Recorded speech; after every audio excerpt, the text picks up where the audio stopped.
এই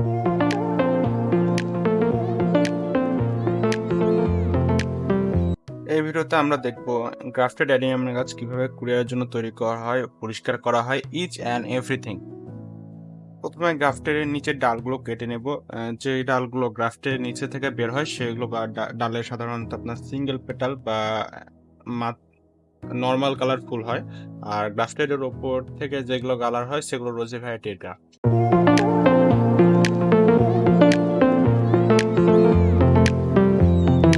গাছগুলো একে একে মাটি থেকে তুলে ভালোভাবে মাটি ঝরে পরিষ্কার করে নিব।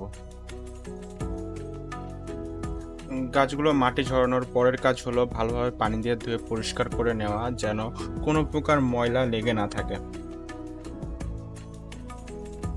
ধুয়ে পরিষ্কার করার পরে গাছগুলো ভালোভাবে মুছে নেব, যেন ভেজে না থাকে। অ্যাডেনিয়াম গাছগুলোতে কোনো প্রকার ক্ষত বা কাটা স্থান থাকলে সেখানে ছত্রাকনাশক বা ফাঙ্গিসাইড লাগাতে হবে।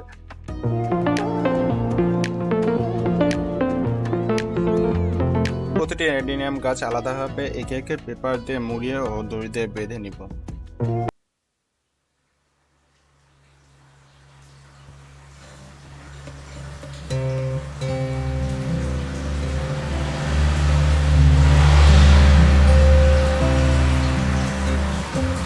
এখন সবচেয়ে কঠিন কাজ হলো গাছগুলোর জন্য উপযুক্ত কার্টুন নির্বাচন করা। কার্টুন নির্বাচন করার পরে সেই কার্টুনের টেপ পেঁচানো, গাছগুলো ঠিকঠাকভাবে বসে অতিরিক্ত কিছু পেপার দিয়ে শক্তভাবে টেপ দিয়ে বেঁধে দেওয়া। এতে গাছগুলো প্যাকেটের ভেতর স্থির থাকবে, নড়ে গাছগুলো নষ্ট হবে না।